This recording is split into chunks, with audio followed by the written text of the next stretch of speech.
Well, hola people, konnichiwa. Back again bersama Selvin di channelnya Kudetek. Dan di video kali ini kita akan membahas kenapa HP murah itu laku banget di Indonesia gitu. Nah, kayak misalkan Redmi A1 yang laku ribuan unit, mau itu di toko hijau ataupun di toko oren gitu kan. Dan sekarang ada penerusnya itu Redmi A2. Ini aku udah make dari 3 tahun yang lalu. Dari 3 minggu yang lalu gitu kan. Karena ini harganya cuma 1 juta pas men. Dan udah ada upgradean gitu loh. Karena kalau dari segi desain sih mirip-mirip gitu loh.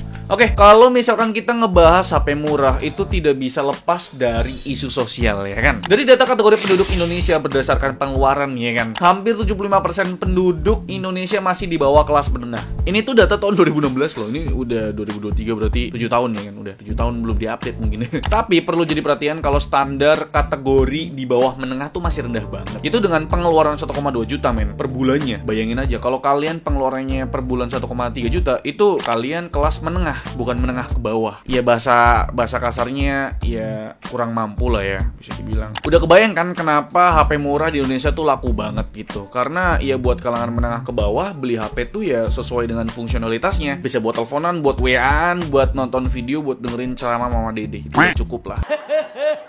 Terus faktor kedua soal pendidikan juga ya. Karena pas zaman-zamannya pandemi 3 tahun yang lalu, kebutuhan HP buat sekolah online, buat kuliah online tuh meningkat pesat gitu loh. Orang-orang dari kelas menengah ke bawah udah pasti beli HP yang murah gitu kan. Nggak mungkin beli HP iPhone gitu. HP aku iPhone gitu kan, nggak mungkin gitu. HP ku iPhone. Sombong amat. Terlalu anak SMA kan udah pada punya HP. Nah buat anak SD sama SMP ini yang agak susah nih ya. Jadi anak SD sama SMP ini udah pada mulai beli HP. Kalian tahu sendiri men, anak SD sama anak SMP itu jumlahnya banyak banget. Totalnya tuh ada 35 juta siswa. Ya udah jelas ini market yang sangat menggiurkan sekali untuk HP-HP entry level atau low entry gitu loh. Karena kan peruntukan orang tua buat beli HP kan buat sekolah online buat anak-anaknya gitu. Jadi yang ngapain mahal-mahal buat beli HP gitu kan. Terus faktor ketiga itu soal profesi. Sekarang profesi apa sih yang nggak butuh HP? Semua profesi itu butuh HP. Bahkan jaga lilin babi ngepet aja butuh HP. Bang, cepet bang, terketahuan tetangga gitu kan. Jadi semua profesi itu butuh HP. Dan balik lagi ke faktor pertama men, kebanyakan profesi kelas menengah ke bawah itu biasanya driver ojek online gitu. Dan itu kan butuh HP. Tapi nggak banyak juga sih yang driver online-nya tuh sejahtera gitu kan. Motornya tuh yang gede-gede gitu kan, yang 50 juta tuh motornya. Tapi banyak juga yang driver online tuh memang menengah ke bawah untuk ekonominya gitu loh. Itu kenapa mereka tuh cuma butuh HP yang bisa WA-an, terus baterainya tahan lama gitu, dan bisa diajak buat navigasi pakai Google Maps gitu kan. Tapi sih yang paling penting HP-nya punya baterai yang badak sih ya. Karena kan biasanya driver ojek online itu seharian di luar, dan mereka itu nggak mungkin beli power bank karena harga power bank tuh mahal. Ya 200.000 lumayan buat beli susu anak. Tapi alhamdulillah HP-HP murah atau HP-HP entry level tuh punya baterai yang badak ya. Contohnya ini kan 6000 mAh baterainya. Dan kalian tahu sendiri untuk populasi driver ojek online tuh untuk data tahun 2020 aja mencapai 4 juta driver online. Tapi bre, makin derasnya informasi ya kan, internet makin kenceng, kayaknya orang-orang sekarang udah mulai selektif lah, udah mulai makin pinter milah HP yang bakal dia beli gitu loh. Jadi sebenarnya nggak melulu soal harga. Mereka nih udah mulai pinter lah. Jadi waduh ini murah nih tapi brandnya apa dulu gitu. Jadi udah mulai milih-milih brand yang bakal dia beli. Contohnya kayak Xiaomi ini udah masuk 5 top share untuk market ya di pasar smartphone ini. Jadi ya memang harus dipertimbangkan si brand HP ini ya. Nah bre, di tahun ini Xiaomi itu mengandalkan Xiaomi Redmi A2 untuk pasar entry level mereka yang bakal ngegantiin Xiaomi Redmi A1 tahun lalu gitu kan. Dan untuk SoC-nya Redmi A2 itu pakai MediaTek Helio G36 yang artinya ini udah lumayan bagus ketimbang pakai Unisoc ya kan. Dan soal RAM tuh ada 2 opsi, yaitu 2GB dan 3GB dengan opsi storage mulai dari 32GB dan 64GB. Nah SKU yang gue beli ini yang RAM-nya 3GB, storage-nya 32GB, harganya 1 juta pas, lebih 50 sih. Gak perlu khawatir soal RAM-nya nggak cukup karena operation system yang dipakai itu adalah Android Go berbasis Android 13 yang super ringan. Jadi nggak ada iklan nih di sini nih. Oke. Terus kalau dirasa storage-nya nggak muat buat nyimpan video-video ya kan, kalian masih bisa nambahin micro SD sampai kapasitas 1 TB, gede banget. Jadi HP entry level ini sebenarnya ngasih opsi yang lumayan menarik gitu kan, bisa dual SIM plus bisa nambah micro SD kalau misalkan memorinya kurang cukup gitu. Nih HP nggak ada gimmick-gimmick kayak RAM virtual plus 8GB ataupun kamera sampai 4 gitu. Bener-bener ya HP kayak gini gitu. Nah pas dipakai sebenarnya kalau dari saya pribadi gitu kan yang biasa pakai HP bisa dibilang high end gitu kan. Sombong amat. Buat scroll TikTok ataupun ya scroll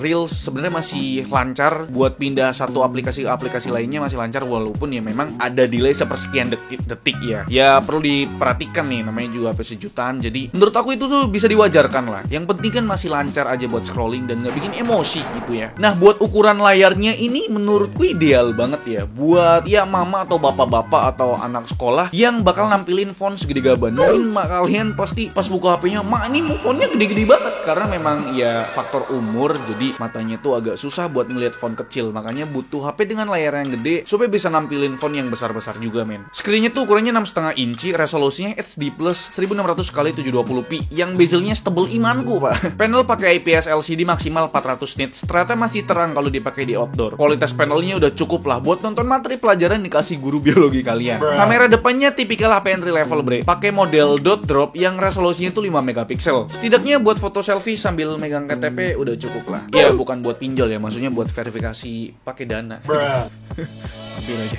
Pindah ke sisi belakang, diperlihatkan tampilan cukup minimalis dengan modul 2 kamera belakang. Ya layaknya iPhone 11 lah. Gak ada perubahan apapun dari Redmi A1 sih ya. Ada 2 SKU berdasarkan warna, bre, yaitu light blue dan juga black. Materialnya tentu aja plastik polikarbonat bertekstur kulit jeruk yang cukup nyaman digenggam. 2 kamera ini terdiri dari 1 kamera utama, resolusinya tuh 8 megapiksel, ditambah kamera sekunder yang hampir nggak berguna ini.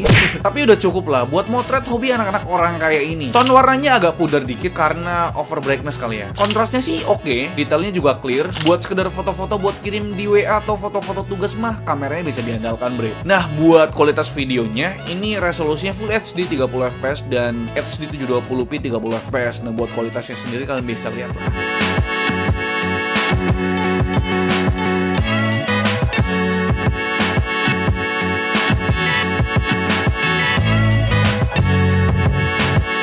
Oke, bre, ini adalah kualitas perekaman menggunakan kamera belakang di resolusi 1080p 30 fps dari Xiaomi Redmi A2. Jadi ada satu resolusi lagi yaitu HD 720p 30 fps dan di kondisi outdoor tanpa gimmick apapun ya kan HP ini. Jadi ya untuk kualitas perekamannya nggak bisa diharapkan banget sih sebenarnya. Pakai mekanisme satu tangan ya kan, di tangan kanan gitu, tanpa stabilizer apapun. Ya untuk kualitas perekamannya begini, gimana menurut kalian? Coba tulis di kolom komentar. Dan ini dia untuk kualitas perekaman menggunakan kamera depan atau kamera selfie dari Redmi A2 ya, resolusinya Full HD 30 fps juga tanpa gimmick apapun di outdoor. Dan gimana menurut kalian? Ya buat ngirim video ke mak nggak apa-apa sih ya, masih oke kok.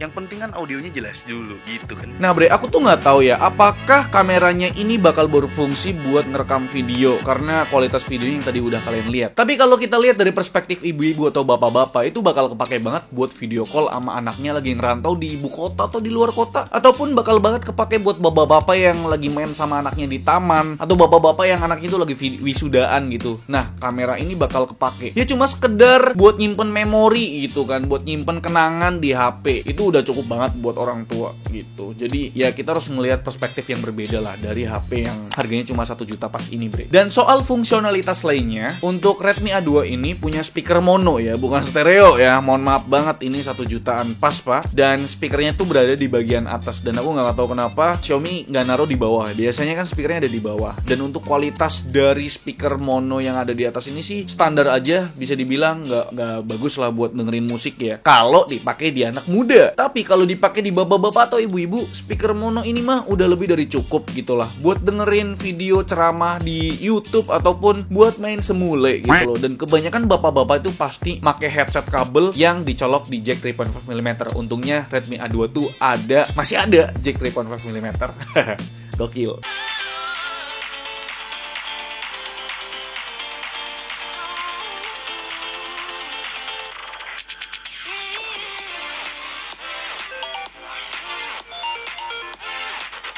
Dan soal security atau ya keamanan, Redmi A2 punya loh Face Unlock, udah mirip kayak iPhone, kayak Face ID, cuma ya untuk kecepatannya udah jelas beda. Dan menurut aku ya, dari perspektif ibu-ibu atau bapak-bapak, kayaknya HP 1 jutaan ini yang dipakai ibu-ibu atau bapak-bapak itu nggak akan dipakai password sih. Karena pengalamanku pribadi, makku nih ya, pakai HP itu nggak dikasih password, padahal dulu aku ajarin, mak pakai fingerprint, kata dia ribet.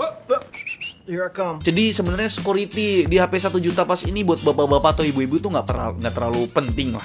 Nah dari tadi kayaknya kita nggak ngebahas soal performa deh dari HP ini. Performa sih gimana? Performa buat main game. Aduh. Oke.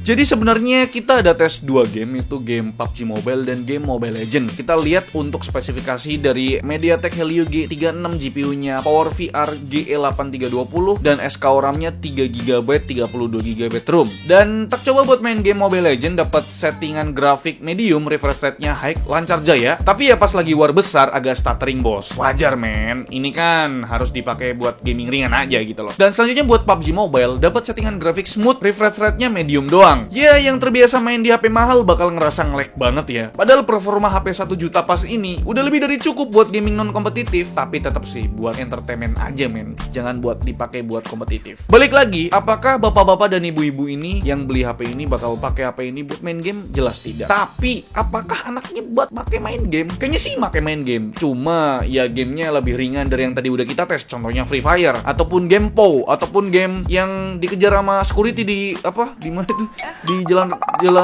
rel kereta apa sih, lupa, Subway Surfer ya. Ya gitu-gitu. Jadi nggak akan dipakai buat main Genshin Impact ataupun PUBG Mobile juga sih. Kayaknya ada sih yang mainin sih. Ponakanku soalnya ya, HP-nya itu ya HP 2 jutaan gitu loh men. Dan bapaknya sebenarnya sanggup-sanggup aja ngebeliin HP iPhone ke anaknya. Cuma kayaknya bapaknya juga ngerti HP ini bakal dipakai buat belajar dan nggak akan dipakai buat gaming berat juga sama anaknya. Jadi bapaknya tuh ngebeliin HP buat anaknya itu ya sesuai dengan fungsionalitasnya, bukan buat gaming pastinya kan. Cuma bre sayangnya Redmi A2 ini nggak punya infrared blaster, nggak punya NFC, terus dia nggak support 5G, Wi-Fi-nya juga bukan Wi-Fi 6E, dan dia nggak Dolby Atmos, dan nggak ada sensor giroskop, dan nggak wireless charging juga. Banyak sekali lah kekurangannya. Tapi HP ini bakal kepake sekali ya untuk tethering HP hotspot kalian yang iPhone kalian tuh emailnya kena begal.